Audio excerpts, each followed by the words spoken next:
Baik, Shalom Bapak Ibu, Saudara sekalian. Selamat malam. Malam ini kita akan tuntaskan pembahasan tentang kitab Imamat, ya. Sesi ke-6 yaitu kesimpulan daripada kitab Imamat itu seperti apa. Untuk itu, mari kita tundukkan kepala lebih dahulu. Mari kita berdoa. Bapa di surga, kami sudah sampai pada malam ini untuk bertemu lagi, meskipun dalam ruang Zoom. Kami percaya penyertaan Tuhan ada pada kami.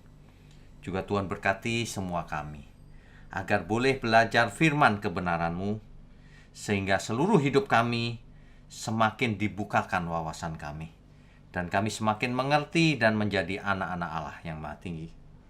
Berkati mulut hamba-Mu untuk menyampaikan kebenaran ini. Hanya di dalam nama Tuhan Yesus kami berdoa dan mengucap syukur. Amin.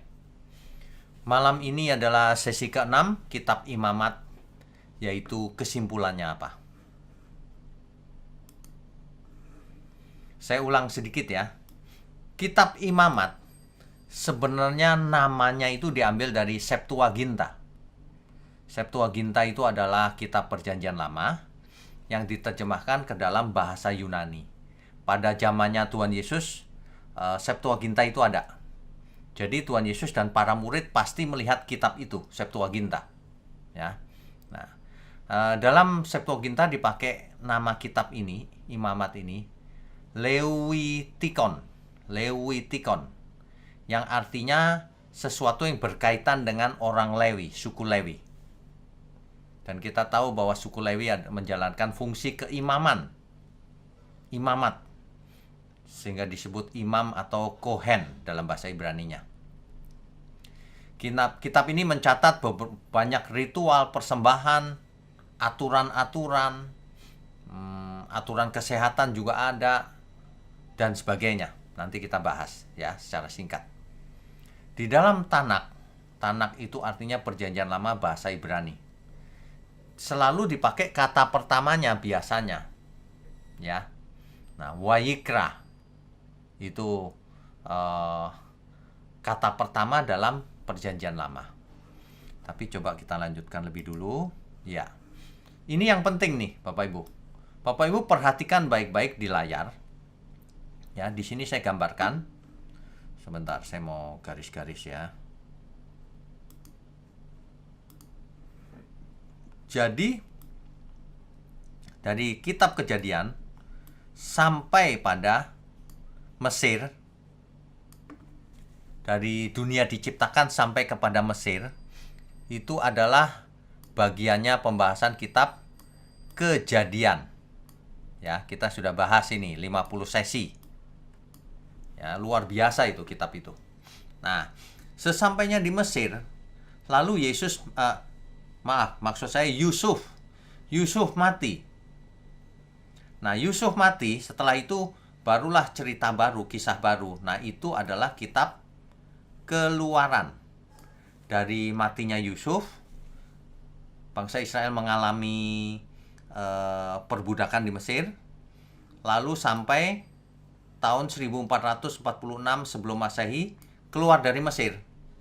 Nah, ini bagiannya kitab Keluaran. Sampai di Sinai. Di Sinai 10 firman Tuhan diberikan di Gunung Sinai kepada Musa. Di kaki Gunung Sinai.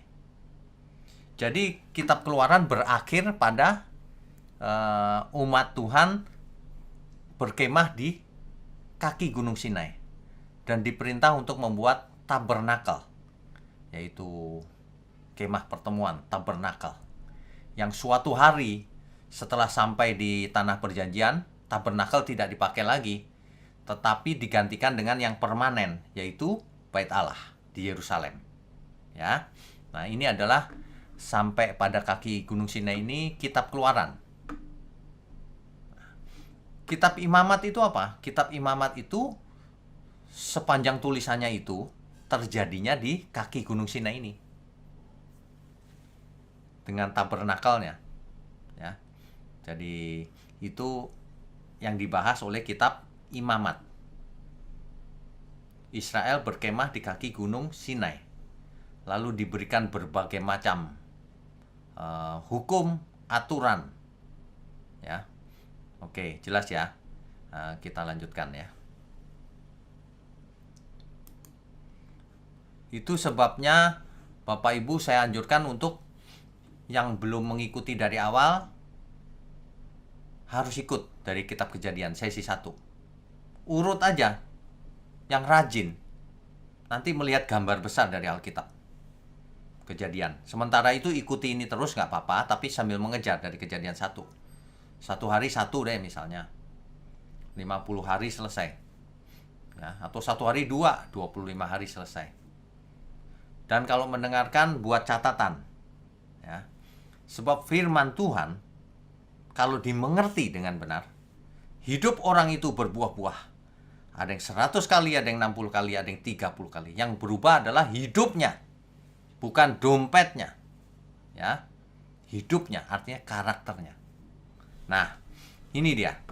Jadi dari Mesir ke Sukot ini terus ke bawah sampai di Gunung Sinai. Sampai di Gunung Sinai ini bagiannya Kitab Keluaran. Ingat ya tadi ya. Nah, sedangkan di Gunung Sinai ini bagiannya Kitab Imamat yang membahas nanti. Biar Bapak Ibu mengerti timelinenya. Ini Imamat nih. Ya. Imamat malam ini kan pertemuan terakhir, kesimpulan. Nah, setelah itu ini akan berlanjut nih perjalanannya ke arah sini, ke tanah perjanjian. Nah, itu dikisahkan di Kitab Bilangan. Ini yang akan kita bahas mulai Rabu depan. Kitab Bilangan agak panjang nanti. Ya, jelas ya? Oke. Saya lanjutkan. Ya.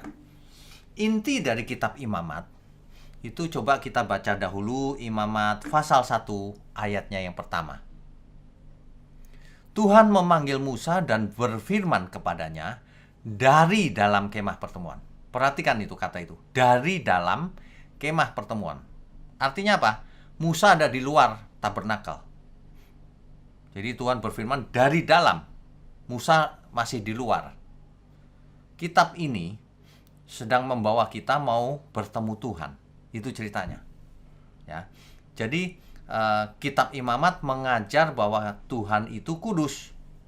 Sehingga umat Israel yang akan bertemu dengannya atau yang berurusan dengan Tuhan harus menguduskan diri lebih dahulu. Itulah sebabnya di awal kitab ini dimulai dari panggilan Tuhan kepada Musa dari dalam tabernakel. Musa berada di luarnya. Begitu ya. Perhatikan gambar ini, saudara. Israel itu berdosa, sedangkan Tuhan itu kudus. Nah, untuk berurusan dengan Tuhan, maka harus terjadi pengudusan, penyucian diri. Nah, itulah yang dibahas oleh Kitab Imamat. Begitu, jelas ya? Oke, kita lanjutkan. Jadi ini sama dengan zaman sekarang, Bapak Ibu. Kalau kita mau berurusan dengan Tuhan, kita harus hidup kudus. Kuduslah kamu sebab aku kudus. Banyak orang hidupnya nggak kudus, tapi berurusan dengan Tuhan, merasa berbicara sama Tuhan lagi, padahal bohong. Aku mendengar suara Tuhan, padahal bohong. Alkitab aja nggak ngerti, apalagi suara Tuhan. Begitu ya, hati-hati Bapak Ibu, hidup ini cuma satu kali. Kalau nggak ngerti kebenaran, aduh, itu sebabnya kita juga diserang dari berbagai macam pihak. Karena kita benar, ya, banyak orang nggak benar. Coba kita lanjutkan dulu ya. Jadi tema besar dari Kitab Imamat itu kekudusan. Bagaimana berurusan dengan Tuhan, menguduskan diri, itu tema utamanya. Makanya dalam Imamat 19 ayat 2 itu salah satu ayat paling penting di Kitab Imamat. Dan juga di Perjanjian Baru diulang. Di Kitab Imamat diulang-ulang bahkan beberapa kali kalimatnya. kuduslah kamu, sebab aku, Tuhan Allahmu, kudus. Nah, kekudusan dalam kitab Imamat ini, kan kita tahu bangsa Israel baru keluar dari Mesir. Tadinya budak. Baru 1 tahun kurang lebih keluar dari Mesir. Jadi mentalnya belum siap untuk diajak batiniah, karakter. Makanya Tuhan memberikan aturan-aturan untuk mencobai Israel, apakah engkau taat atau tidak. Itu sebenarnya. Jadi kalau orang membaca kitab Imamat kan bingung tuh, ini apa ya maksudnya.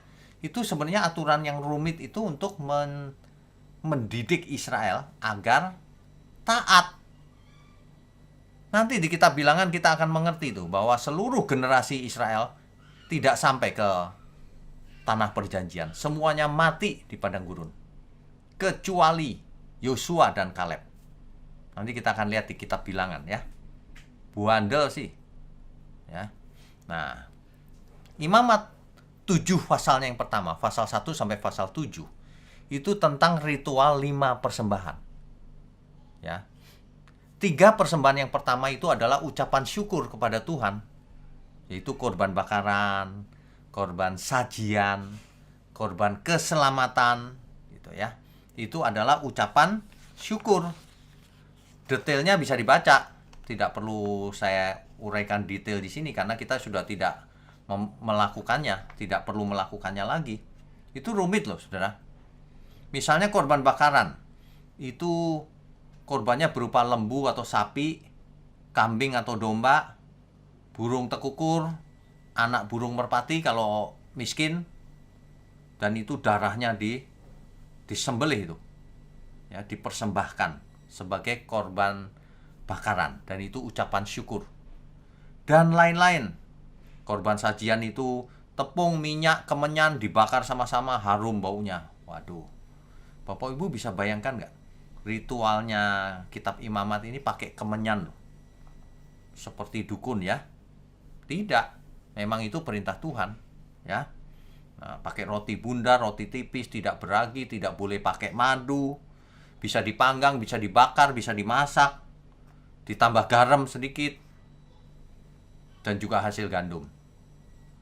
Bapak Ibu sekalian, saya mau berikan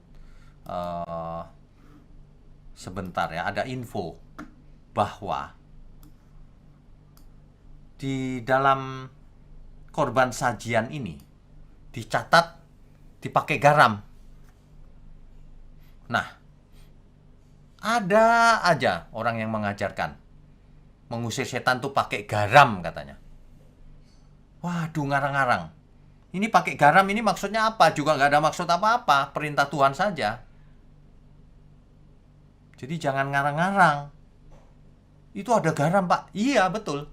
Kenapa kok nggak pakai kemenyan? Ini ada kemenyan juga, ada minyak, ada tepung. Milihnya garam, perjanjian garam lagi. Nggak ada itu.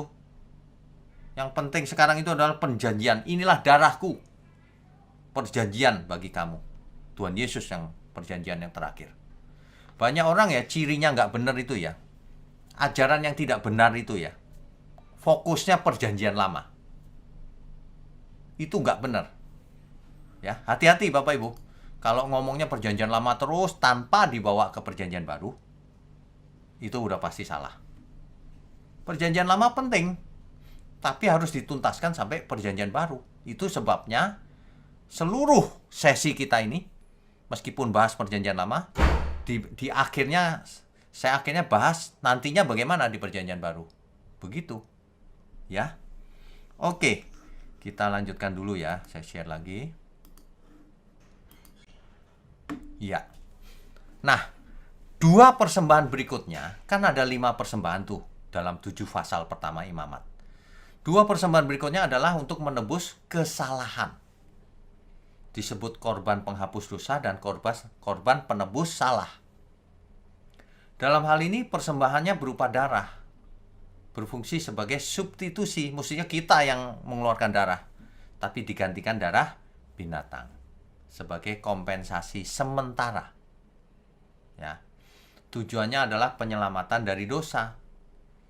Dan ini hanya berlaku untuk dosa-dosa yang tidak disengaja. Tetapi tidak ada persembahan korban untuk dosa yang sengaja, nggak ada. Makanya Bapak Ibu, jangan pernah kita sengaja berbuat dosa. Alkitab mencatat kalau berbuat dosanya tidak sengaja, ada caranya. Tapi kalau sengaja, jangan pernah. Itu sebabnya Tuhan Yesus ketika bertemu dengan perempuan yang tertangkap basah berbuat zina, aku pun tidak menghukum kamu, tapi jangan buat dosa lagi. Jangan sengaja lagi ya setelah diampuni buat dosa. Begitu maksudnya. Jelas ya? Nah, ajaran hyper grace sesat itu. Gak apa-apa buat dosa, silakan. Tuhan ampuni terus. Begitu. Makanya pengikutnya buat dosa terus gak apa-apa. Dan itu laris manis di Singapura. Saya gak mau sebut yang di sini. Di Singapura aja deh contohnya. Anak-anak muda senang banget karena hidup dalam dosa gak apa-apa. Nanti pasti diampuni. Itu sesat itu. Kalau kau diampuni, jangan buat dosa lagi. Gitu, jangan sengaja berbuat dosa. Ya, oke, kita lanjutkan. Pasti banyak pertanyaan ini nanti. Kok kembali lagi? Nah, ini nih. Ini adalah detailnya Bapak Ibu. 5 persembahan itu. Bapak Ibu bisa baca sendiri di Imamat pasal 1 sampai Imamat pasal 7. Sekedar tahu saja Bapak Ibu, sebab kita sudah tidak usah melakukan ini lagi, nggak perlu. Kemudian kalau kita melompat ke Imamat pasal 23 sampai 25, ya, itu ada ritual. Jadi umat Israel harus menguduskan diri. Dengan cara apa? Tadi itu 5 persembahan supaya suci, pakai darah domba, darah kambing, ya, darah lembu, sapi dan sebagainya.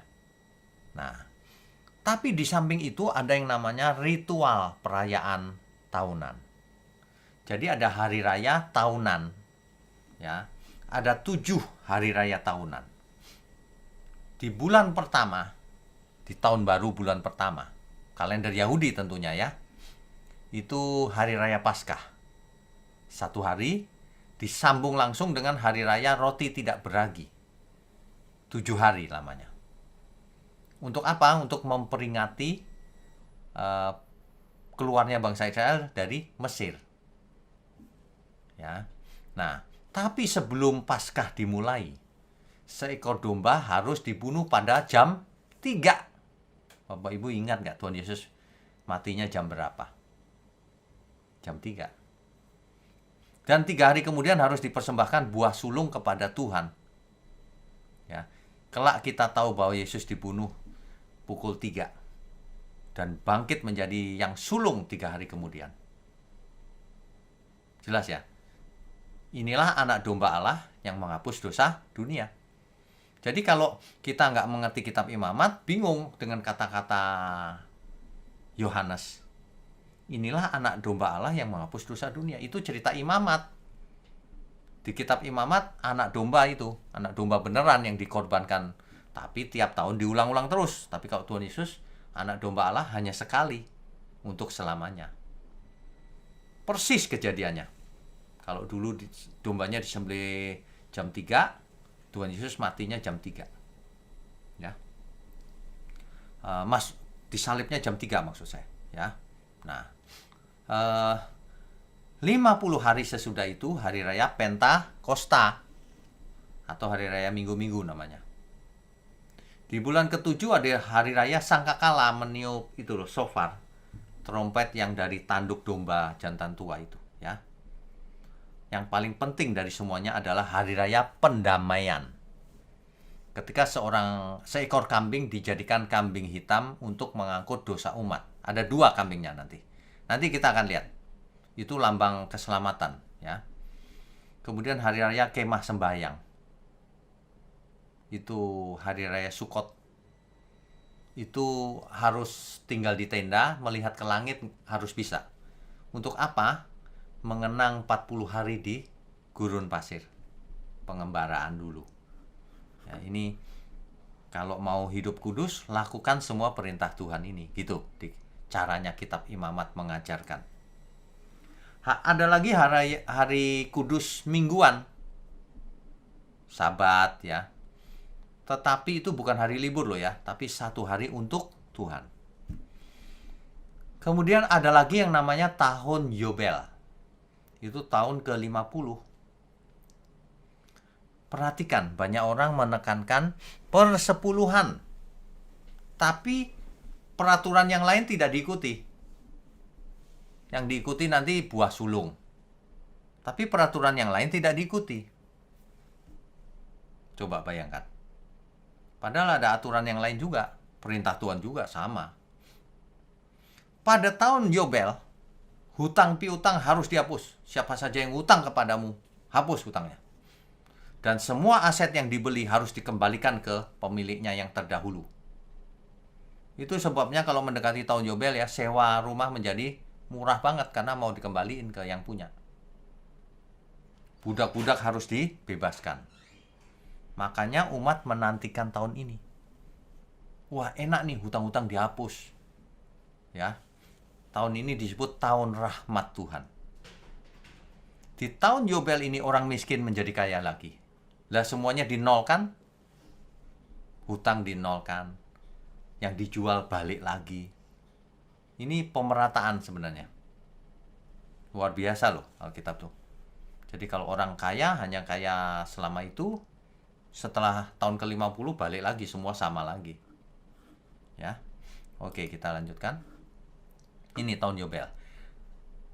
Ketika itu Tuhan ada di Bait Allah. Di Bait Allah dalam Lukas 4 ayat 18 sampai 19 dan ayat 21. Itu adalah Tuhan Yesus membaca kitab Yesaya, gulungan kitab Yesaya. Demikian bunyinya. Roh Tuhan ada padaku. Oleh sebab Ia telah mengurapi aku untuk menyampaikan kabar baik kepada orang-orang miskin. Dan Ia telah mengutus aku. Kalau orang tidak mengerti imamat tahun Yobel, maka bingung kok menyampaikan kabar baiknya kepada orang miskin ya gitu. Tapi kalau kita mengerti, kita tahu. Oh, rupanya dulu orang miskin menantikan tahun Yobel, tahun rahmat Tuhan. Nah, ini ayat 19. Untuk memberitakan pembebasan kepada orang-orang tawanan. Nah, ini cerita tahun Yobel. Oh, dulu tahun Yobel itu tawanan-tawanan dibebaskan, budak-budak dibebaskan. Nah, ini dia di Perjanjian Baru. Penglihatan bagi orang buta, membebaskan orang yang tertindas, untuk memberitakan tahun rahmat Tuhan telah datang. Tahun rahmat Tuhan telah datang.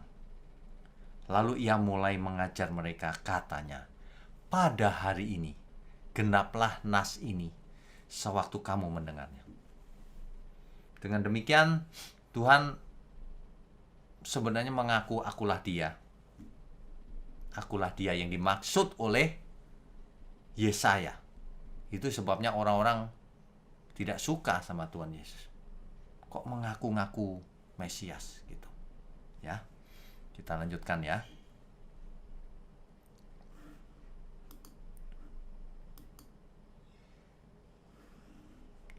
Oke, ya. Nah, persoalan hidup kudus, bagaimana umat harus menguduskan diri. Nah, ini Imamat 11 sampai 15 dan Imamat 18 sampai 20. Bisa dibaca. Intinya adalah demikian. Makanan pun diatur. Ada yang halal, tahir, atau bersih. Dan ada yang haram, najis, atau kotor. Kudus itu harus bersih. Nah, ini orientasinya fisik memang. Itu kitab Imamat tuh. Menyentuh bangkai binatang, kita menjadi najis. Tapi najisnya sementara, hanya sampai matahari terbenam. Kalau ada air belanga menjadi najis jika binatang jatuh ke situ, jadi najis. Nah, semuanya diatur. Ya. Perempuan yang melahirkan anak laki-laki akan menjadi najis selama 7 hari. Atau selama menstruasi itu najis. Tapi hanya sementara. Tapi kalau anaknya perempuan, najisnya lebih lama, 2 minggu. Aturan-aturan ini tidak relevan buat kita memang. Tapi kita belajar ini adalah untuk mengetahui bahwa Allah memberikan aturan-aturan untuk mencobai Israel apakah taat atau tidak, untuk menguji juga apakah taat atau tidak. Juga tentang hukum-hukum tentang kudusnya perkawinan, bagaimana hidup kudus. Ya. Itu bisa dibaca sendiri detailnya. Kemudian ada larangan terlibat dalam okultisme, penyembahan spiritisme dan sebagainya, kedukun dan sebagainya. Ya, itu diatur di sana kalau mau hidup kudus. Bahkan rumah saja harus dirobohkan kalau ada pelapukan, supaya tidak merugikan tetangga. Pakaian saja bahannya itu diatur loh. Jangan sampai bahannya itu ada campuran. Karena suci itu artinya murni. Waduh, ini harafiah sekali Bapak Ibu. Tapi itulah mula-mulanya begitu. Dan kehidupan sosial juga diatur. Bahwa umat harus memperhatikan kaum miskin, yang tuli, yang buta, yang lanjut usia. Dan sopan santun loh. Kalau ada yang lebih tua masuk ke suatu ruangan, maka yang muda harus berdiri. Sopan santun. Tentang seks dilarang incest terhadap saudara, semburit, homoseksual, berhubungan seks dengan binatang. Waduh, bangsa-bangsa kafir itu melakukan itu dulu. Makanya Israel diberikan hukum-hukum supaya tidak seperti bangsa kafir. Ya. Nah, untuk mencapai kekudusan itu diperlukan imam, pengantara antara umat dan Tuhan. Imam itu pengantara supaya umat berhubungan dengan Tuhan. Begitu. Ya. Nah, imam besar yang pertama Israel adalah Harun. Ditahbiskan oleh Musa. Nanti bisa dibaca itu. Itu lengkap itu di kitab Imamat. Nah, imam mula-mula kalau imam besarnya adalah Harun, para imamnya adalah anak-anak Harun. Ada 4. Nadab, Abihu, Eleazar, dan Itamar. Ya. Imam harus memiliki kualifikasi yang tertinggi dalam hal integritas moralnya dan kekudusan hidupnya. Sebab iman yang berinteraksi langsung dengan Tuhan. Itulah sebabnya anak-anak Harun, yaitu Nadab dan Abihu, mati hangus oleh api Tuhan, disambar oleh api Tuhan. Mengapa? Karena mereka mempersembahkan api asing kepada Tuhan, padahal tidak diperintahkan oleh Tuhan, sembarangan. Disambar apinya Tuhan, mati keduanya. Makanya jangan sembarangan sama Tuhan, ya. Oke. Nah, kita sudah belajar di pertemuan kita yang lalu. Jadi sistemnya begini, ada umat Israel. Kemudian umat kalau mau berhubungan lewat para imam, ya, para imam ke imam besar. Imam besar barulah masuk ruang Maha Kudus setahun sekali,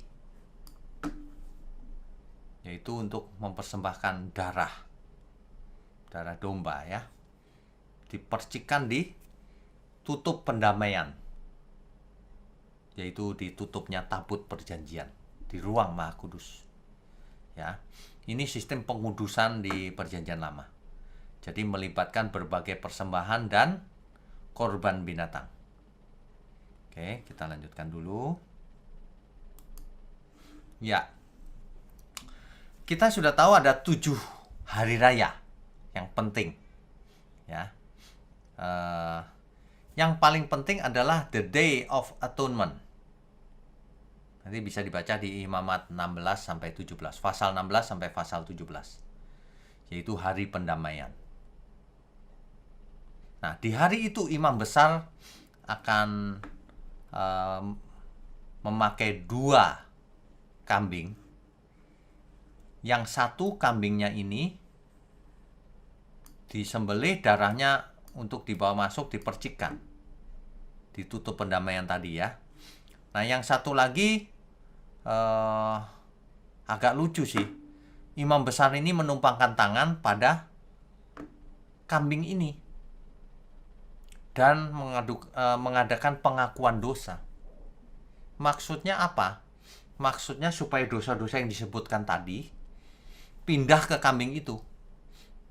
Lalu kambing itu dilepaskan di padang gurun membawa dosa-dosa umat. Nah, the Day of Atonement ini dosa seluruh bangsa, umat bangsa Israel dibawa oleh kambing itu, seolah-olah begitu lambangnya. Itulah sebabnya kambing ini disebut Azazel dalam bahasa Alkitab aslinya Azazel. Azazel itu artinya kambing yang membawa pergi. Cuma terjemahan bahasa Inggrisnya scapegoat, kambing hitam. Nggak salah tapi disuruh pergi, seolah-olah begitu ya. Tapi ya apapun terjemahannya, maksudnya itu. Jadi, tapi setiap tahun diulang-ulang terus. Nah, artinya apa? Artinya dosanya nggak pernah beres. Ya. Itulah sebabnya the Day of Atonement ini beres ketika Tuhan Yesus, anak domba Allah yang mati di kayu salib. Di Perjanjian Lama banyak sekali tipologi. Karena memang Perjanjian Lama adalah bayangan yang akan terjadi di Perjanjian Baru. Makanya kalau orang hanya belajar Perjanjian Lama, mereka cuma dapat bayangannya, bukan dapat keselamatan utuhnya. Salah itu. Makanya gereja nggak boleh membuat visi misi yang tahunan dari Perjanjian Lama terus. Dan itu bisa kita perhatikan. Siapa yang membuatnya gereja mana ya yang buatnya Perjanjian Lama terus nggak memperhatikan Perjanjian Baru. Padahal Perjanjian Baru itu yang dinanti-nantikan. Sebab tubuhnya, nyatanya bukan Perjanjian Lama, itu bayangan. Adalah Perjanjian Baru, yaitu Kristus. Nah, jadi kalau kita selama ini belajar masih Perjanjian Lama terus, mari kita berubah. Mumpung masih ada waktu ya. Oke, kita lanjutkan dulu. Nah, sistem Perjanjian Baru ini dia. Karena kita semua adalah imam, imamat-imamat yang rajani, maka kita tidak perlu imam lagi. Kitalah imamnya. Tapi ingat, harus hidup kudus. Ya. Nah, kita punya satu-satunya imam besar, pengantara kita antara Allah dan manusia, yaitu Tuhan Yesus. Allah di situ Allah Bapa maksudnya ya. Nah, imam besar kita ini, Tuhan Yesus, duduk di sebelah kanan Allah Bapa. Dengan demikian kita bisa menghampiri Allah Bapa. Makanya Tuhan berkata, tidak seorang pun sampai kepada Bapa kalau tidak melalui Aku, anak domba Allah, satu-satunya. Mati hanya satu kali, mencurahkan darah hanya satu kali, berlaku untuk selamanya.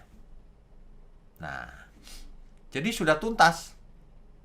Masalahnya adalah ini, imamat yang rajani ini, hidupnya kudus atau tidak. Sama seperti dua anak Harun tadi, ya. Tidak hidup kudus, melanggar, langsung disambar api dari Tuhan, mati. Sama dengan kita sekarang. Kalau kita selama hidup tidak kudus, nanti bakalan disambar api neraka, binasa. Ya, ini jelas banget nih. Nah, makanya kita lanjutkan dulu. Ya, jadi kitab imamat ini sangat penting, tapi orang-orang banyak yang menghindar. Karena nggak enak dibaca, nggak mengerti intinya. Bapak Ibu sekarang mengerti jadinya. Kitab imamat ini sangat penting. Mengapa? Menjelaskan pengorbanan Tuhan Yesus di kayu salib. Kelak. Di kitab imamat dijelaskan anak domba yang dikorbankan terus-menerus tiap tahun. Dan itu tipologi bayangan yang akan terjadi. Yang terjadi adalah anak domba Allah, yaitu Kristus. Kita jadi mengerti dengan jelas. Nah, kemudian menjelaskan hari pendamaian, the Day of Atonement tadi. Tuntas di hari Kristus mati itu. Gitu ya. Sangat pentingnya kekudusan. Di kitab imamat diulang 4 kali satu kitab. Kata-kata itu, kuduslah kamu sebab aku kudus. Imamat 11 ayat 44, ayat 45, Imamat 19 ayat 2, Imamat 20 ayat 26. Dan kitab Imamat ini sangat menggambarkan sangat fatalnya dosa itu. Jangan dianggap enteng. Bayangkan, domba disembelih, darahnya muncrat, mengerikan kan sebenarnya. Isi perutnya harus dikeluarkan, lemaknya dibakar. Waduh, darah di mana-mana. Di mezbah korban bakaran itu darah semua itu. Mengerikan loh. Mengingatkan kita bahwa dosa itu mengerikan. Bahwa sebenarnya yang mesti mati itu kita. Yang mesti binasa itu. Tapi digantikan Tuhan Yesus. Oleh sebab itu, kuduslah kamu sebab aku kudus. Nah, kudusnya kita bukan dengan cara imamat. Itu sudah tidak berlaku. Kudusnya kita, kuduslah kamu sebab aku kudus. Ya, seluruh hidup kita harus kudus. Persembahkanlah tubuhmu yang hidup. Yang hidupnya bagaimana? Yang kudus dan berkenan kepada Allah. Apa artinya berkenan? Kudus artinya apa? Kudus tak bercacat, tak bercela. Bukan makanannya, bukan pakaiannya, bukan kayak zaman dulu, bukan. Tapi seluruh hidup kita dalam seluruh aspeknya harus hidup kudus, tak bercacat, tak bercela. Itulah hidup kudus. Baik engkau makan, minum, apapun lakukan untuk Tuhan. Itulah hidup kudus. 1 Korintus 10 ayat 31. Jelas ya? Hukum yang terutama bahkan disebut di kitab Imamat. Yang disebutkan oleh Tuhan Yesus tuh. Salah satunya adalah kasihlah sesamamu seperti mengasihi diri sendiri. Itu ada di kitab Imamat. Imamat berapa itu? 19 ayatnya yang ke 18. Saya bacakan ya. Janganlah engkau menuntut balas dan janganlah menaruh dendam terhadap orang-orang sebangsamu. Melainkan kasihilah sesamamu manusia seperti dirimu sendiri. Akulah Tuhan. Itu ya. Oke, kita lanjutkan dulu. Ya. 2 ayat yang paling penting dalam kitab Imamat ini dia. Yaitu kuduslah kamu sebab aku kudus. Di Perjanjian Baru diulang di 1 Petrus 1 ayat 16. Kemudian kasihlah sesamamu seperti dirimu sendiri. Itu 2 kali disebut di Alkitab ya. Dan juga ayat 34-nya.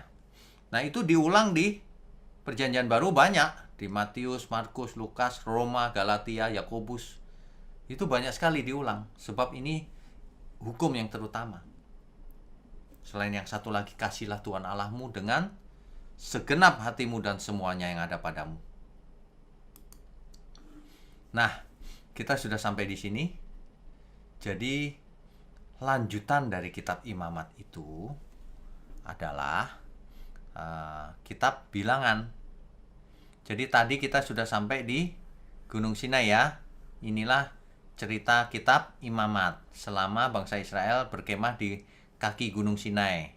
Yaitu diatur hukum-hukumnya dengan tabernakelnya ya. Nah, kitab Bilangan seperti saya sudah jelaskan melanjutkan perjalanan ke arah Kanaan. Ya. Nanti di kitab Bilangan pasal 1 ayat 1 demikian firman Tuhan.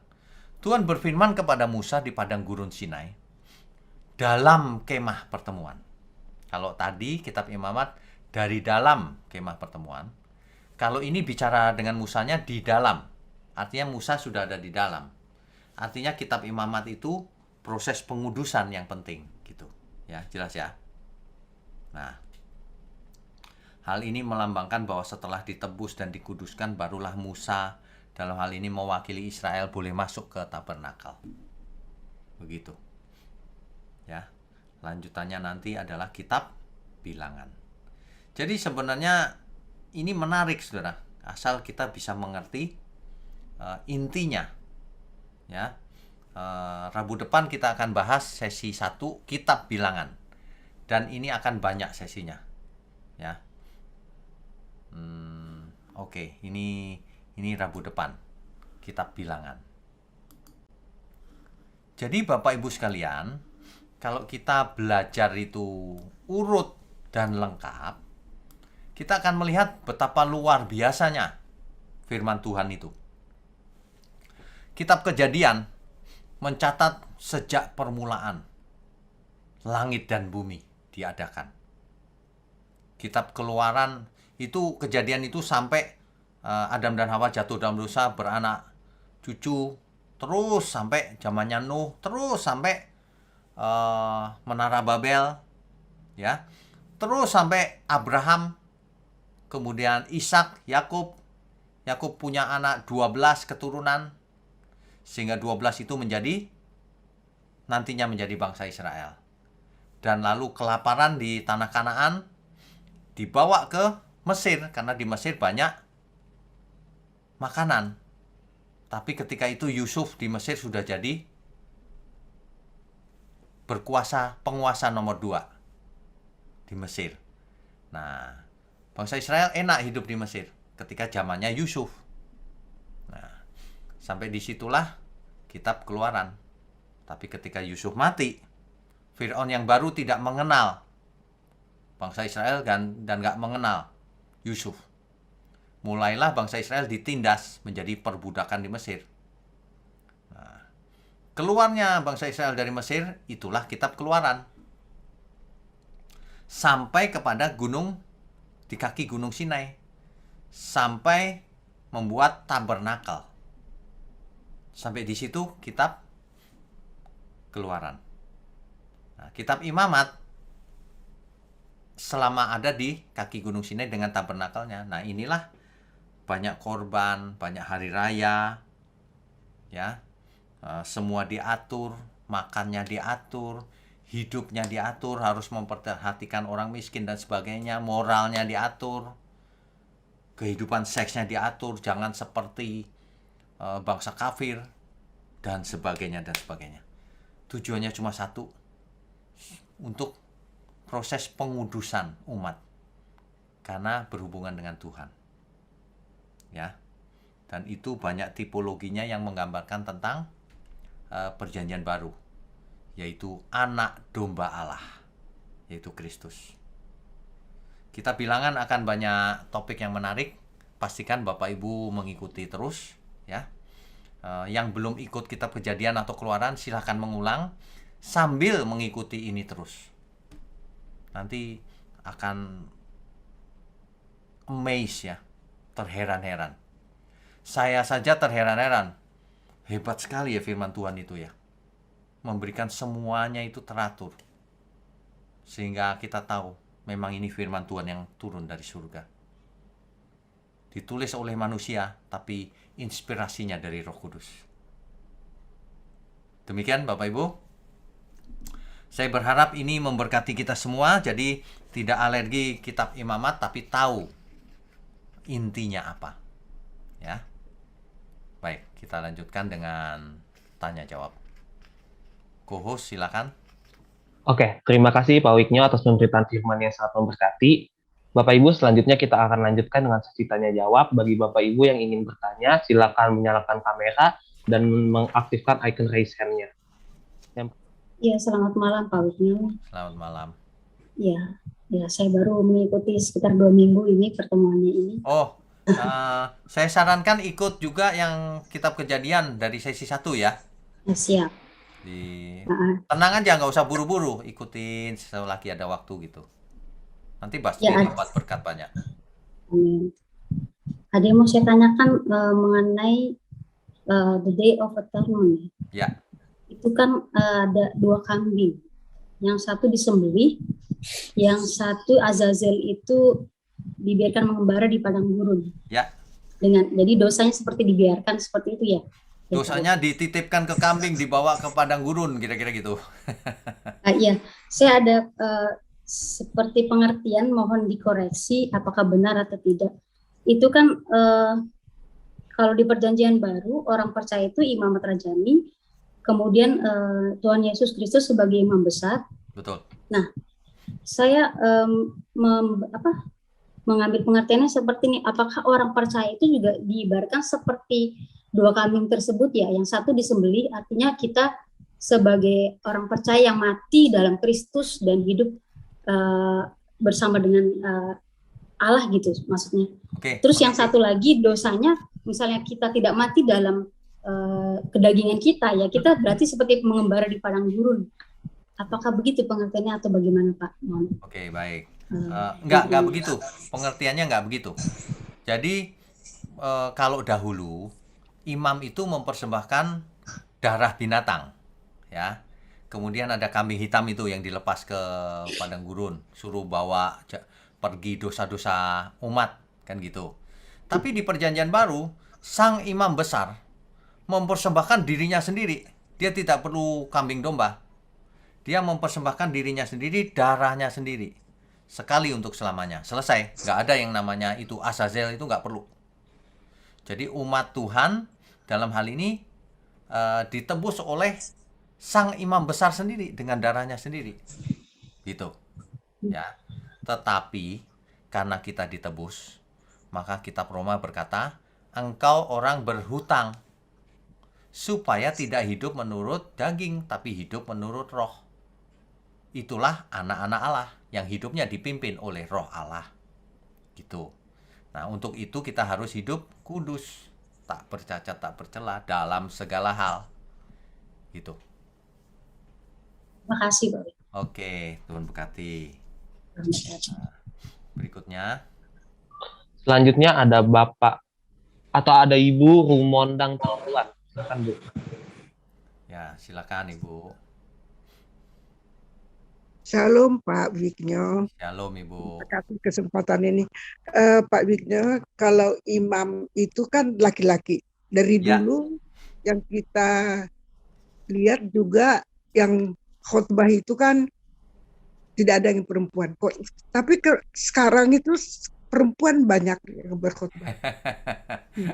Emansipasi ya. Oke, begini.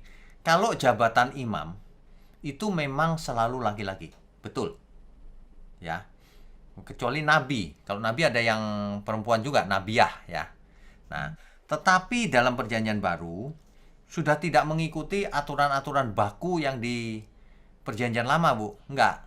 Dengan matinya Kristus di kayu salib, maka semua peraturan Taurat dibatalkan. Kitab Efesus mencatat begitu, Bu. Jadi boleh tidak perempuan berkhotbah? Ya boleh saja. Kenapa tidak boleh? Gitu. Karena kita tidak ikutin aturan Taurat lagi, Bu, hidupnya. Begitu. Ya, Taurat. Karena nggak ikut Taurat, Bu. Kalau ikut Taurat ya harus begitu. Ya. Gitu ya. Ya. Terima kasih, Pak. Ya, Tuhan berkati. Oke. Selanjutnya dilanjutkan oleh Ibu Ida Adriani. Silakan Bu Ida. Dimatiin ya. Ya, selamat malam Pak Wigno. Ya, selamat malam. Silakan Bu. Ya. Ini ya Pak ya, kan untuk dosa yang disengaja itu sudah tidak ada korban lagi ya Pak ya. Untuk dosa yang disengaja. Terus apakah yang membedakan dosa itu disengaja atau tidak itu para imam atau bagaimana Pak? Kalau dalam Perjanjian Baru yang menentukan itu ya Tuhan Yesus.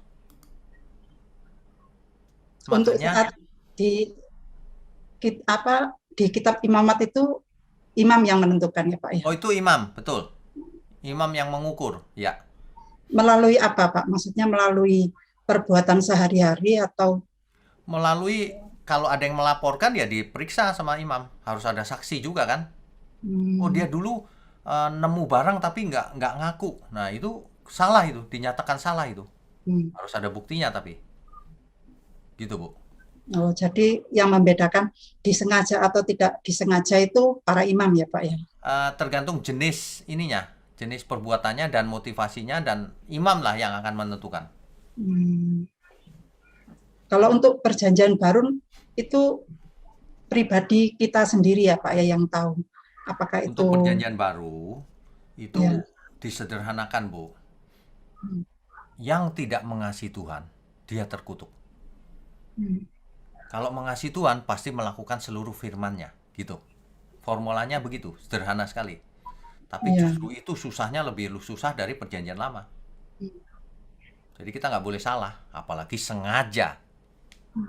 Sudah tahu kau bohong, kau terus-terusin ya. Khotbah nggak pakai Alkitab. Alkitab dipelintir-pelintir. Nah, begitu. Itu mah sengaja, Bu. Kalau yang sengaja, kecuali orang nggak ngerti ya, dia pikir dia benar gitu ya. Nah, itu nggak sengaja namanya. Tapi kalau sudah tahu Alkitab ngomong begini, kamu sengaja ya. Sudah tahu hidupmu itu sudah nikah itu nggak boleh berzinah. Kamu sengaja ya berzinah ya. Apalagi kalau hamba Tuhan sudah tahu kau pelayan Tuhan harus hidup kudus, malah hidup sembarangan. Berani punya hati yang jahat terhadap sesama. Berani memfitnah. Berani mencelakakan sesamamu. Waduh, itu mah disambar api Tuhan nantinya. Artinya nggak selamat. Sengaja itu. Itu, Bu. Jadi tuntutannya lebih berat ya Pak ya di Lebih perjanjian berat, baru. lebih Karena berat. menyangkut kesucian hidup. Iya. Hmm, Kalau iya. dulu Iya, kan terima fisik kasih. tuh, Bu, yang diatur fisik kan. Kalau sekarang Iya. nggak cuma fisik, oh, batiniah kita harus benar, motivasi. Kalau dulu ya, berhubungan bukan suami istri itu berzina. Sekarang, memandang perempuan saja dan mengingini sudah dianggap zina sama Tuhan.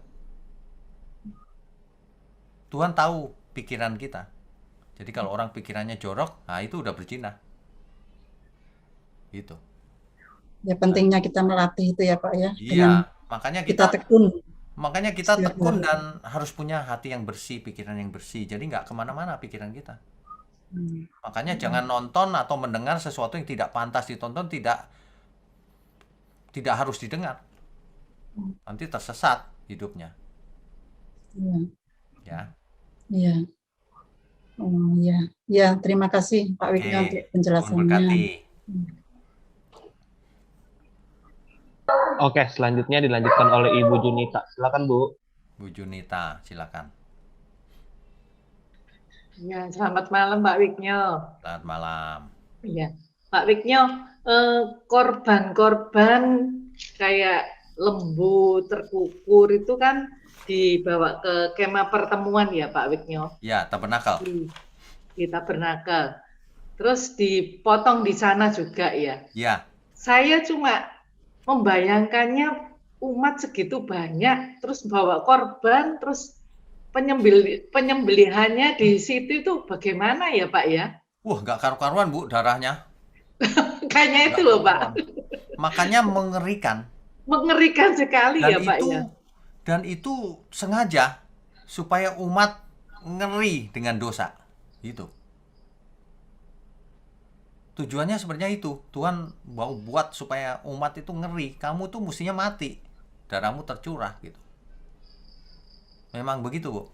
Ya makanya itu yang saya bayangkan. Aduh, kalau sekarang sih kalau kita lihat orang-orang Muslim waktu korban itu mungkin di tempat masing-masing gitu ya, Pak. Kalau itu di kemah pertemuan ngumpul terus jadi satu jadi, itu, Bu. Jadi satu, terus umatnya sebanyak itu, korbannya itu dalam sehari atau gimana ya, Pak? Nah, nggak disebut. Nggak disebut. Nggak disebut ya. Nggak disebut. Jadi bukannya, gini Bu, bukan seluruh rakyat membawa satu-satu korbannya, bukan begitu. Diwakili oleh imam. Jadi imam yang melakukan persembahan itu untuk umat. Ngerti ya, Bu? Misalnya tentang pendamaian. Jadi bukannya umatnya jutaan bawa jutaan, enggak. Ya, makanya itu, Pak. Bukan. Jadi imam melakukan itu untuk seluruh umat. Gitu. Gitu Jadi the day of atonement itu untuk seluruh umat, seluruh bangsa yang melakukan si imam itu. Gitu. Tapi kok ini Pak, ada yang kaya harus membawa lembu, ada yang kurang membawa terkukur, terus yang itu kalau yang bersalah, Bu. Dalam setiap kasus bersalah. Kalau nggak bersalah ya enggak. Ya tapi mana ada orang nggak bersalah ya Pak ya? Ya tapi kan segitu banyak kan kasusnya nggak mungkin bareng semua, Bu. Dalam satu hari mungkin ketemu 1-2 kasus gitu. ketangkep gitu ketika berbuat salah. Nah, itu. Gitu. Jadi ketangkep enggak ngaku sendiri gitu ya, Pak ya berarti? Ada yang ngaku Atau sendiri pengakuan sih. sendiri Kalau gitu. salah, aku salah nih mau bikin persembahan ya Iya, boleh, iya, nggak iya. apa-apa. Oke, oke. Gitu. Ya. Iya. Untuk kita Makasih. sekarang nggak harus begitu, Bu. Kalau kita sekarang Ya, makanya itu, Pak. satu Waktu ekor sekarang kambing mahal, Bu. Ya. Aduh. Iya. Iya, iya. Ya. Iya. Makasih Oke. Pak Wisnu. Ya, Tuhan berkati. Tuhan berkati. Silakan berikutnya. Selanjutnya ada Ibu Sylvia. Silakan Sylvia. Silakan, Bu. Ya, shalom Pak Wiknyo. Shalom. Selamat malam Pak. Saya mau tanya lagi Pak. Ini ada sangkut pautnya dengan penyembahan yang kemarin, tapi kalau saya lihat betul sih kata Pak Wiknyo, amazing ya. Tuhan kasih semuanya menyimpulkannya ke arah kekudusan dan kesucian hidup. Ya. Kalau ditarik dari Tuhan Yesus menaruh Tauratnya ada di dalam hati dan pikiran di dalam perjanjian baru ya Pak. Ya. Nah, berarti kalau di perjanjian lama, balik lagi kalau di perjanjian lama semua yang Tuhan kerjakan untuk mengarahkan umat Israel, apakah mereka mau taat dan menguduskan diri mereka sebelum mereka bertemu dengan Tuhan. Seperti itu pemaparannya Pak. Pertanyaannya apa ya? Iya, sebentar. Nah, itu jadi dari pemaparan itu saya mau bertanya gini, Pak. Nah, dari semuanya itu kan berarti kita harus hidup kudus dalam segala hal, Bapak bilang tadi dari pemaparan Bapak ya. Betul. Baik itu dalam makan, minum atau apapun ya, Pak ya. Betul. Dalam segala hal. Nah, masalahnya kan termasuk kita termasuk mengasihi contohnya seperti itu. Ya. Ya, mengasihi. Nah, masalahnya kan satu ini masalah praktek sih Pak sebenarnya. Ya. Jadi prakteknya kita dalam bersosialisasi atau bergaul pun kita juga kan harus nggak sembarangan seperti itu kan. Ya, nah, betul. Gimana kita di tengah-tengah mereka yang memang belum percaya atau memang Kristen yang memang berbeda dengan apa yang udah gereja GSKI tanamkan. Sikap kita tuh gimana berdiri di antara mereka begitu. Mengerti. Seperti itu Pak. Karena mengerti. kan ya seperti itu Pak. Ya, jadi begini. Tuhan Yesus berkata kita harus jadi garam dan terang dunia kan? Iya. Artinya hidup kita nggak boleh jadi sandungan bagi mereka. Justru hidup kita harus memberkati, jadi contoh. Supaya mereka lihat, wah kalau begini ini pasti benar nih Tuhannya gitu. Jadi kita harus jadi contoh. Itu yang penting, perbuatan kita itu harus memberkati. Gitu. Oh gitu ya Pak. Iya, itu yang paling powerful itu perbuatan. Iya. Sebab khotbah 1000 kali kalau nggak dilakukan percuma juga. Iya. Gitu. Jadi gini, bukan masalah. Iya sih memang Pak itu memang sesuai dengan firman Tuhan, tapi kan faktanya maaf ya Pak, ini faktanya kan kadang justru kita sebaliknya dibully gitu loh. Maksudnya, so suci banget, so kudus gitu ya. maksudnya. Ya begini, kalau soal dibully, lah Tuhan Yesus juga dibully dulu. Iya. Saya juga kadang-kadang dibully juga, dikatain ini, dikatain itu gitu. Saya diam aja deh. Nah makanya kalau ada yang membuli kita, ya kita diam aja lah. Ya. Kita tahu bahwa ya dia nggak ngerti itu, makanya dia berkata seperti itu, dia nggak ngerti. Kalau dia nggak ngerti tapi nggak mau belajar tapi membuli, ya salah dia sendiri lah, rugi dia. Coba kalau dia nggak ngerti nanya, kita jelaskan kan jadi ngerti. Nah gitu, jadi kita nggak boleh jadi sandungan, kita harus jadi berkat hidupnya, gitu aja. Oke Pak. Jelas ya? Iya. Oke, makasih Pak, Tuhan berkati. Berikutnya. Selanjutnya ada Ibu Ade Novita. Silakan Bu Ade. Silakan.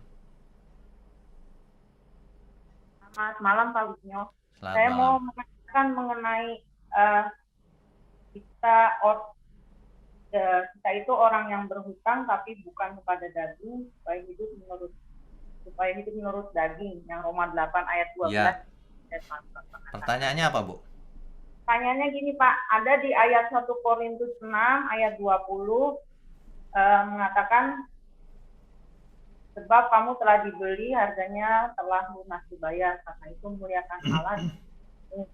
Kemudian di 1 Korintus 7 itu juga mengatakan mengenai bahwa kita sudah lunas dibayar.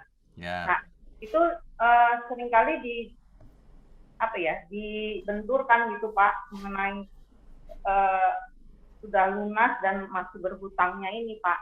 Oke, mengerti. Nah, ini kalau baca Alkitab harus mengerti konteksnya, Bu. Nggak bisa asal. Jadi ketika Tuhan Yesus mati di kayu salib, Tuhan bilang, sudah selesai. Kan gitu ya? Iya, Pak. Apanya yang sudah selesai? Dosa-dosa kita. Bukan. Yang sudah selesai adalah tugas yang diberikan Bapa kepada dirinya. Sudah selesai. Itu maksudnya. Sudah selesai apa? Penebusan dosa. Proses penebusan dosa sudah selesai. Sudah lunas dibayar. Itu maksudnya. Jadi, tidak perlu ada korban lagi berikutnya seperti di zamannya imamat. Sudah selesai, sudah lunas. Gitu. Nah, manusianya sudah selesai belum natur dosanya? Belum. Nah, makanya kita masih berdosa kan? Makanya Alkitab berkata, kuduslah kamu sebab aku kudus. Nah, banyak orang begini, udah selesai, udah mati di kayu salib, aku udah masuk ke surga nanti. Loh, udah ke surga apa masih hidup dalam dosa? Makanya baca Alkitab itu harus lengkap. Jadi Ya, Pak. kamu orang berhutang. 1 Korintus 6 ayat 20 tadi kalau dibaca juga belum selesai, Bu. Coba baca yang benar. Sebab kamu telah dibeli dan harganya telah lunas dibayar. Harganya telah lunas dibayar. Jadi kita sudah menjadi milik Tuhan, sudah dibeli. Itu artinya. Tapi kan belum selesai. Coba lihat tuh kalimat berikutnya. Karena itu muliakanlah Allah dengan tubuhmu. Nah, itu udah selesai belum memuliakan Allah dengan tubuh kita? Belum, Pak. Belum, loh, kita masih hidup. Itu perintah, itu kalimat perintah loh. Muliakanlah Allah dengan tubuhmu.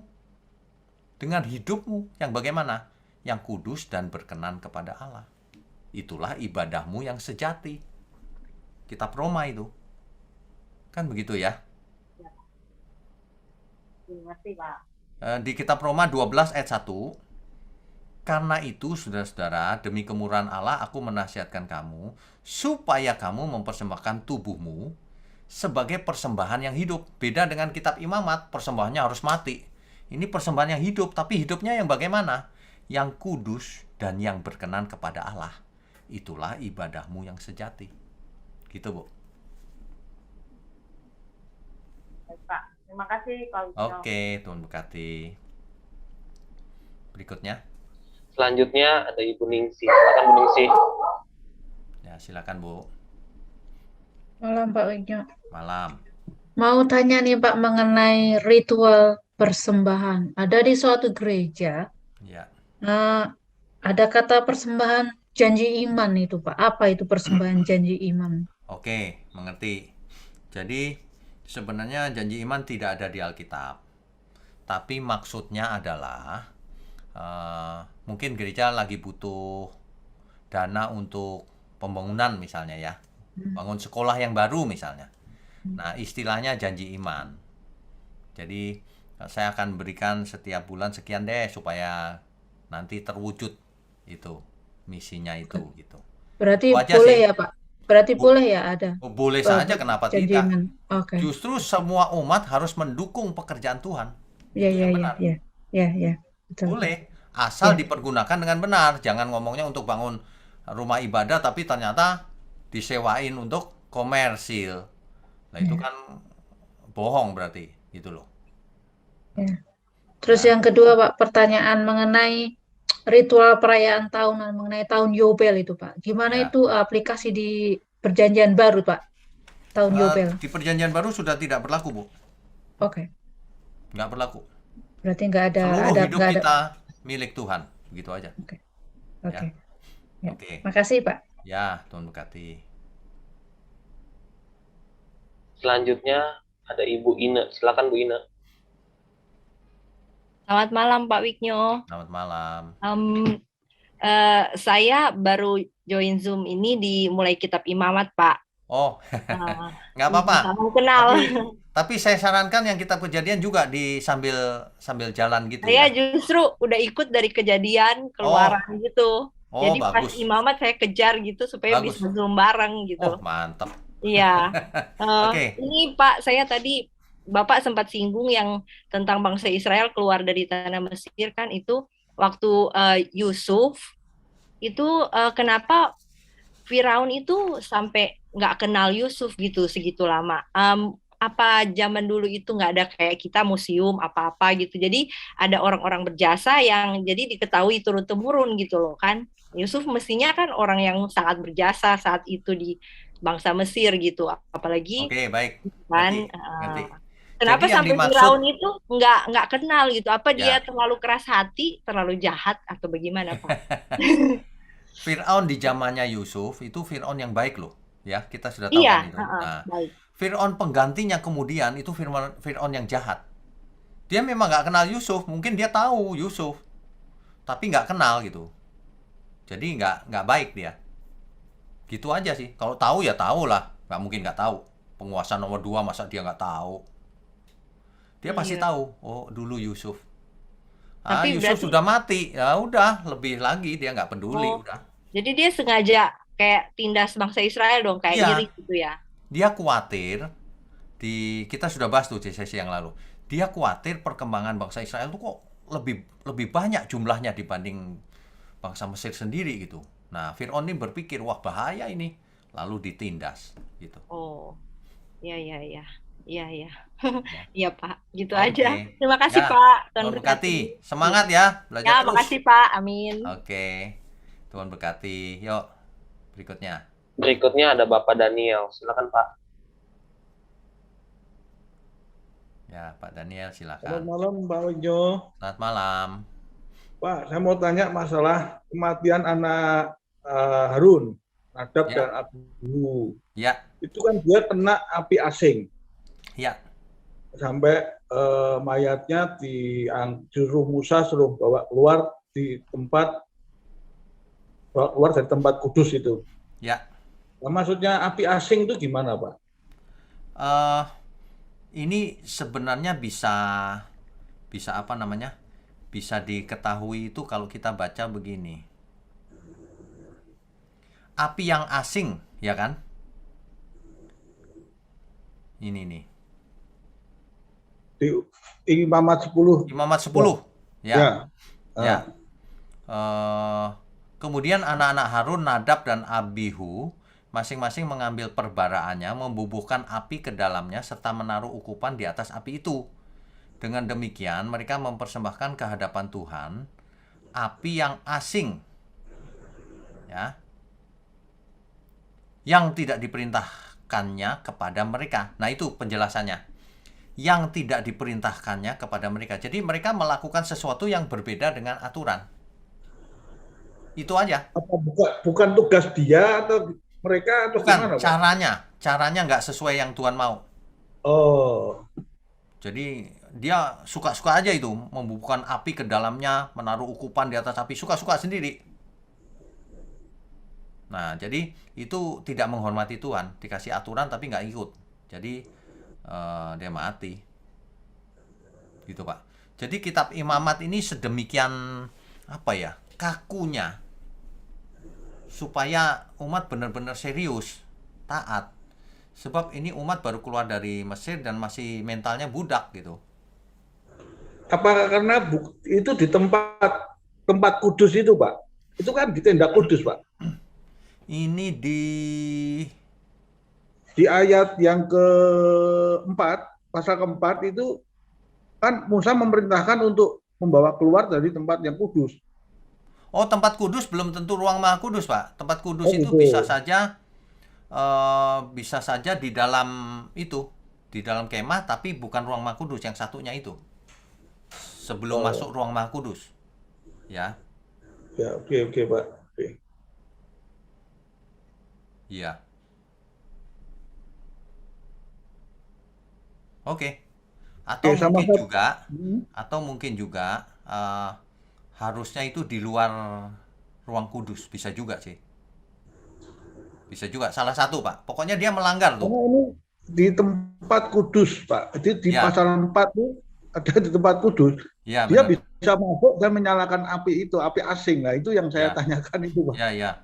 Nah, ini mesti Caranya mungkin yang beda. ini mesti diselidiki, Pak. Kesalahannya sebenarnya apa ini api asing ini gitu. Tapi yang jelas di ayat satunya dijelaskan tuh yang tidak diperintahkannya kepada mereka. Nah, artinya Betul. tidak sesuai perintah. Itu aja, Pak. Itu sampai Harun aja nggak bisa berkata-kata, ditegur sama sama Musa kan nggak bisa berkata-kata, Ya, Pak. benar, benar. Gitu. Betul, Pak.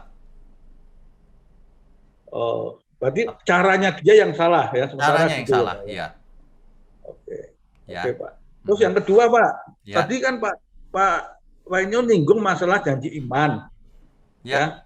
untuk kita pembangunan gereja atau apa. Ya. Kalau saya pernah ngalami, itu banyak yang disalahgunakan. Artinya gini, bukan disalahgunakan uangnya, bukan, tapi caranya mungkin yang salah. Oh. Misalkan gini, Pak, misalkan gini, janji iman nanti boleh diangsur gitu. Oh. Sebenarnya Jadi diangsur misalkan itu nggak apa-apa, kita Pak, janji sebenarnya. iman, kita janji iman 1 juta misalkan. Nah, itu boleh diangsur berapa bulan gitu. Sebenarnya soal angsuran nggak masalah sih, Pak. Hmm. Misalnya gini, bangun gedung itu selesai dalam 1 tahun. Butuh dana banyak sekali. Nah, orang nggak bisa sekaligus ngasih banyak, tapi diangsur tiap bulan. Dipotong dari gajinya gitu, boleh-boleh aja, Pak, nggak apa-apa. Kenapa nggak bisa langsung, itu terjadi debat juga ya, pernah saya tanya, Pak. Ya. Kenapa nggak kita transparan aja, kita butuh dana sekian untuk bangunan. Nggak perlu bilang janji iman. Takutnya gini, kalau kita sudah mengajak jemaat itu janji iman, kenyataannya jemaat itu nggak mampu, apakah dia dosa gitu? Nggak Kalau dosa. sampai dosa, Nggak dosa, Pak. Nggak mampu ya nggak apa-apa, nggak usah kasih. Lo nggak mampu nggak usah ngasih loh, Pak. tapi dia udah berjanji, Pak. Lo ya jangan Awalnya janji dia dong. udah berjanji. Jangan janji ya kalau nggak mampu. Nggak mampu kok janji ya aneh. Nggak usah janji, Pak. Nggak mampu nggak usah ngasih, oh, nggak apa-apa itu mah. Ini kan kalau kita partisipasi itu kan harus dengan rela ya, bukan yang ngutang. Ada Ya, banyak benar. orang yang Maksud salah saya lagi gini, loh, Pak. ngutang untuk bayar persepuluhan dah, salah lagi. Oh, Iya kan? Bukan begitu. kenapa diajak seperti janji iman gitu loh maksudnya, Pak? Ya, kalau Kenapa kita nggak transparan, kita butuh dana buat gini gitu. ya, kalau kita nggak pernah pakai istilah janji iman sih, Pak. Kalau saya nggak pernah. Di gereja kita Oh. juga nggak pernah. Kalau kita cuma bilang gini, kita lagi butuh nih uang sekian. Oh, itu betul. Saudara, Itu betul. saudara kalau ada ya boleh ikut, kalau nggak ada ya nggak usah. Kita ngomong gitu, Pak. Ya, betul. Itu kan lebih transparan, Pak. Maksudnya Ya. tadi kan Pak Wainyo ada pertanyaan janji iman itu diperbolehkan itu kan. Ah, boleh-boleh Tapi- aja nggak apa-apa, asal benar Ya, tapi pelaksanaannya. kalau misalkan dia janji dalam 1 tahun, bulan tertentu dia benar-benar bukan nggak bisa, dia mampu, tapi ada yang lebih penting seperti Pak Eras bilang, ada anaknya, saudaranya yang perlu biaya, lah itu dikasihkan dulu. Berarti kan janjinya dia nggak tergenapi gitu loh, Pak. Ya, tapi kan Tuhan kita bukan ini, Pak, bukan debt collector. Tuhan juga tahu. Tuhan kita itu tahu, Pak. Oh iya, itu mengerti gitu. Ini bukan zaman imamat loh, Pak. Kalau zaman imamat dihukum benar. Betul. Zaman Tapi perjanjian tekniknya baru apa itu ya? Harusnya nggak perlu Tuhan tahu bilang batin janji kita iman. kok. Ya. Ya, seharusnya kan nggak perlu bicara janji iman, hanya kita perlu dana untuk pembangunan gitu, lebih Lebih baik sih aman lah. begitu. Itu lebih baik sih. Ya. Sebenarnya kalau jemaat dewasa ya, Pak, nggak usah pakai janji iman, nggak usah berapa. Ini loh gereja lagi mau bayar ini, nah udah urunan aja rame-rame, udah selesai. Ya. Itu lebih Ya. dewasa. Tapi banyak Lebih jemaat yang dewasa. nggak dewasa, Pak. Makanya jadi begitu-begitu. Gitu, ya. Janji iman aja ada yang nggak bayar, Pak. Mampu padahal. Pasti dia nggak punya iman dong. Bahkan itu hamba Tuhan, Pak. Banyak yang janji iman tapi nggak bayar. Waduh. Ngeri. Makanya saya nggak berani janji.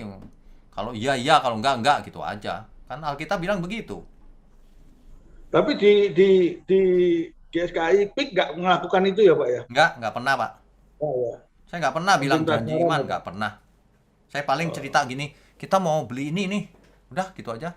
Kalau saudara ada, ya ikutan boleh. Kalau nggak ada, nggak usah deh. Itu aja, Pak. Ya, Lebih enak kan? ya betul. Oke, Pak. Terima kasih. Selamat Oke, malam. Tuhan berkati. Oke Pak, selanjutnya ada Ibu Malui. Silakan Bu Malui. Silakan. Malam Pak. Selamat malam. Pak, saya mau tanya. Saya kan dulu pernah kerja di tempat orang Cina sama orang Palembang. Ya. Jadi saya kan setiap dia itu kalau sepi usahanya, jadi saya teringat dengan kata Bapak tadi, emangnya setan itu bisa diusir dengan garam. Jadi saya tanya, saya disuruh itu, jadi saya mau aja. Jadi saya tanya, emang kenapa Kak kalau dibikin kasih garam di depan usahanya? Nah, saya tanyakan, saya bersalah nggak karena kan saya bekerja di situ. Jadi saya bilang, kenapa dikasih garam? Biar rame usahanya gitu. Terus satu lagi Pak, jadi saya juga kemarin kerja deket orang Palembang. Jadi saya tuh sering nemani dia ke tempat contoh kayak orang pintar. Kenapa saya diajak? Karena saya gini, kayak saya orangnya nggak tahu pun dia gitu, saya tidak mau ngasih tahu orang.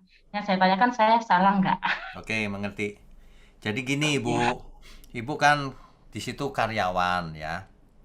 Iya. Karyawan kan tidak punya pilihan, kalau diajak ya mau gitu kan. Tapi kan Ibu tidak menyembah.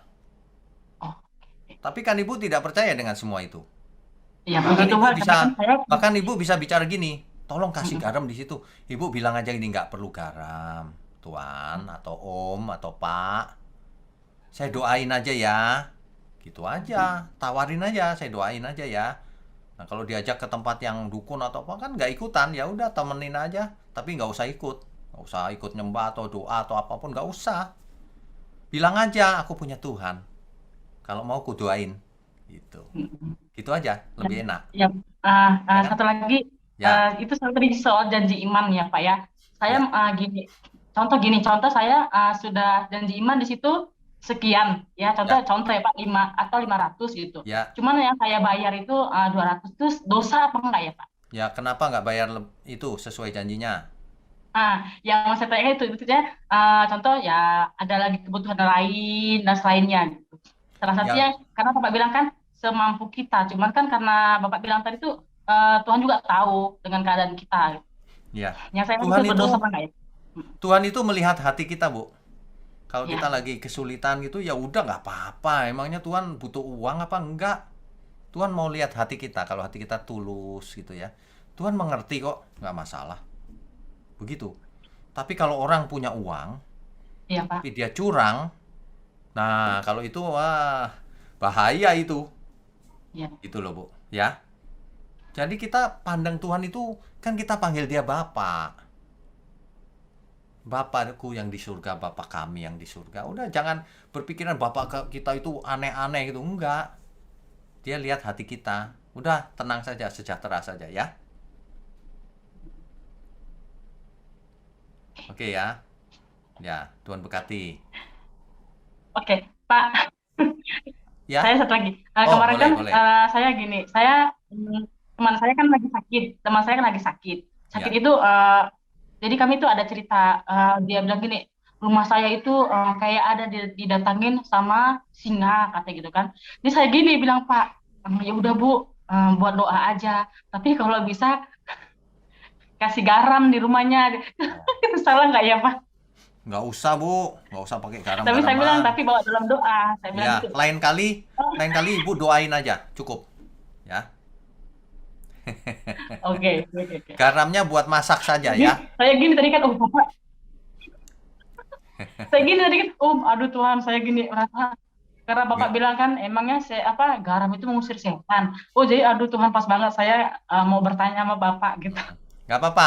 Ibu kan nggak ngerti. Nggak ngerti itu nggak salah, Bu. Tapi kalau sengaja gitu, nah itu nggak boleh sengaja ya.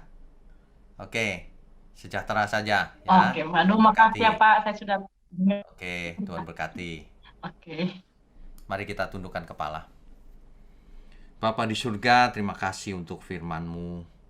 Biarlah setiap kami boleh belajar hidup kudus. sebab kami adalah imamat-imamat yang rajani. Terima kasih kalau kami dibukakan wawasan, agar kami tidak berbuat dosa secara sengaja. Terima kasih Tuhan. Terima kasih untuk pengorbanan Tuhan Yesus sekali untuk selamanya. Mohon berkati program dan gerejamu ini di channel YouTube, sehingga banyak orang, siapapun yang mengasihi Tuhan, tahu akan channel ini dan belajar karenanya. Mohon berkati semua tangan-tangan yang mendukung program ini Tuhan, yang mendukung gerejamu di tempat ini. Juga semua kami yang mendengar firman-Mu dan mau belajar. Terima kasih Tuhan. Kami mau angkat tangan kami mau sambut berkat. Segala berkat, baik berkat jasmani maupun berkat rohani, turun atas kita semua. Hanya di dalam nama Tuhan Yesus Kristus kita sudah menerimanya. Haleluya. Mari semua yang percaya katakan amin. Saudara sekalian, bicara soal kebenaran, setiap orang merasa benar. Makanya semua kecap di nomor satu kan. Ada orang yang mengatakan saya paling benar, ini paling benar, itu paling benar. Mana sebenarnya yang paling benar? Oleh sebab itu, hadiri seminar 7 natur kebenaran dan aplikasinya. Seminar ini wajib dihadiri oleh para teolog, apologet, pengkhotbah, bahkan oleh para jemaat sendiri, agar kita bisa membedakan manakah yang benar, manakah yang salah. Inilah alat uji kebenaran yang sangat objektif dan alkitabiah. Pastikan saudara ikut dan ajak seluruh saudara dan sahabat-sahabat. Bapak-bapak dan ibu-ibu yang terkasih dimanapun berada, yuk kita belajar pelajaran Alkitab bersama secara online setiap hari Rabu jam 7 malam bersama pendeta Bapak Wignio Tanto secara online, bisa melalui Zoom. Tetapi kita harus mendaftarkan dulu ke nomor berikut ini. Selamat bergabung dan Tuhan Yesus memberkati.